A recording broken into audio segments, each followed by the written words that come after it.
Parker, and I'm an oral and maxillofacial surgeon, and I've been with Mercy Ships for 33 years. I'm Shailendra, pediatric neurosurgeon from Oxford. This is my 5th field trip on Mercy Ship.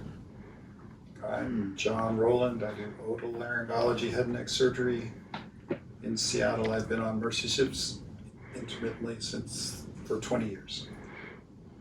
I'm David Chong, plastic and reconstructive surgeon working in Royal Children's Hospital in Melbourne. I did my DTS on the Anastasia in 1996, and I've come back on the ship since 2015.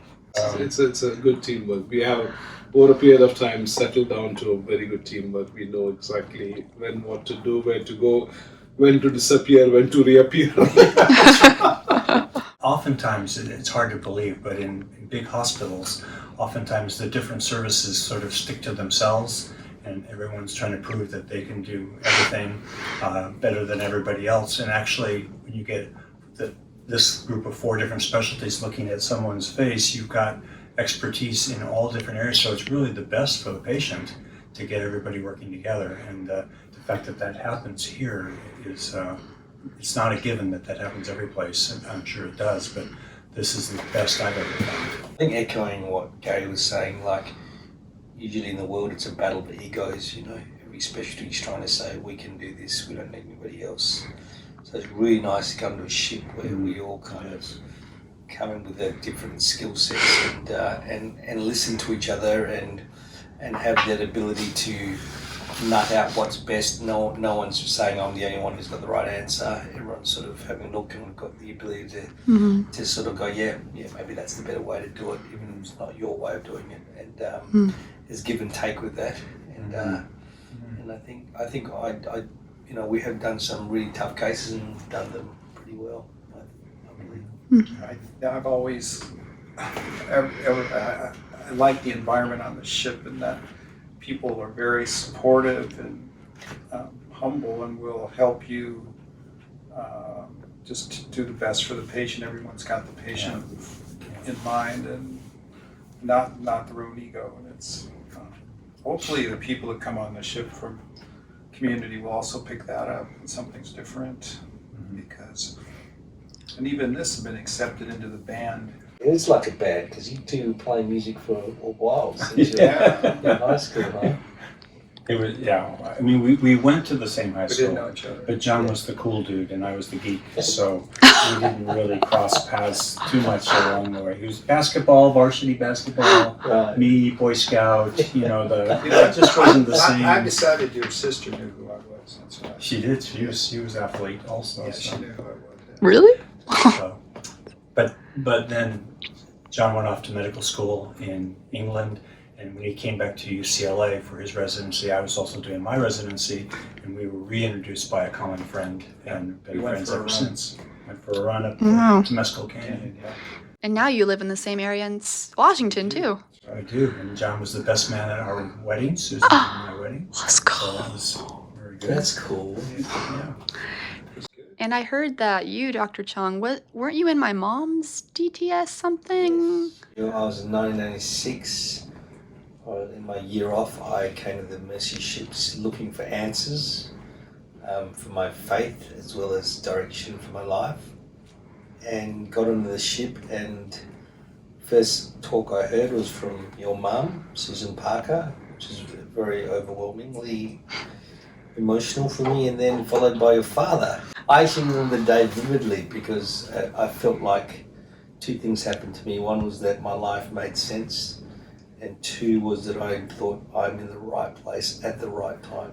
One of those moments in life that you just go, I'm meant to be here, and it's felt that way pretty much since.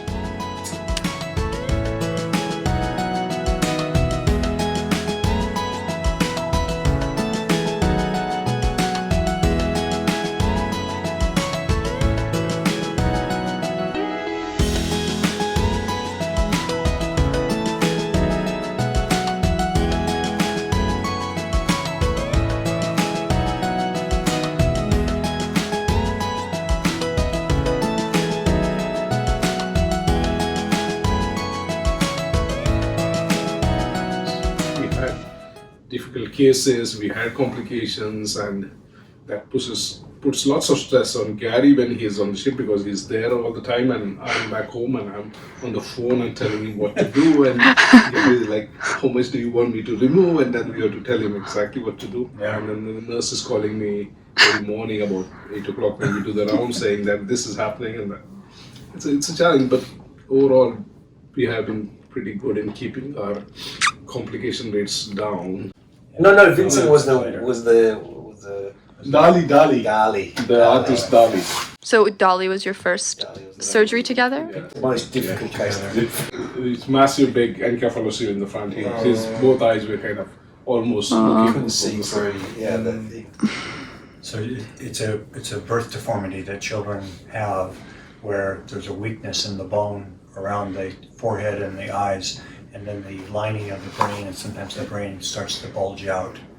And so if you leave that, eventually it gets infected and they die of encephalitis. So all of these things, putting our efforts together to try to get the brain back inside protected, and then get the eyes and the nose that have been pushed out of the way by this unusual sac of tissue, get them back where they belong so that they look like the rest of the human race. We're a product of how people treat us, and I think that one of the beautiful things about the ship is watching these patients come to life.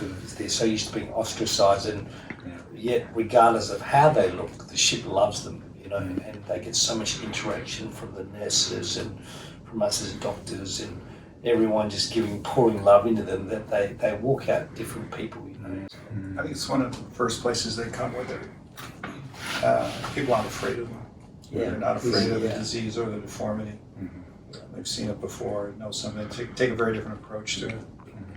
And not frightened, and so they get treated very differently.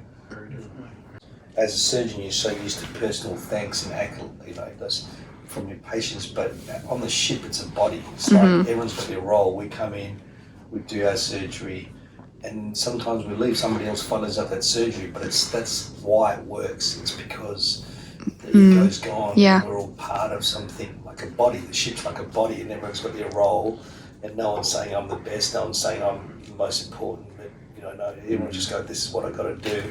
As surgeons, sometimes we've got to leave our ego at the door because we're so used to having our own way, because, but here it's like, well, someone else is actually going to be looking after the patient afterwards, so you tell me what you want me to do, and it goes to the next stage. You know? Well, I noticed today that, you know, when we were operating, and none of us was saying something, but there were just 3 or 4 sets of hands just all moving. We all knew exactly what each other were going to do, you know, we were putting that thing back in the bandau, you know, I was holding it, and the sutures are coming in, needles, and it was really interesting. It was like one common brain. Yeah. He's putting the whole hand, taking the screwdriver. That's right. There's So- no words. so It's like, quick, you know, yeah, like- 3 sets of hands, all used to, you know, almost silent. It was all non-verbal. Thank you so much for doing this interview with me. And I think the ship is better off to have the dream team here. So I'm glad you're all here.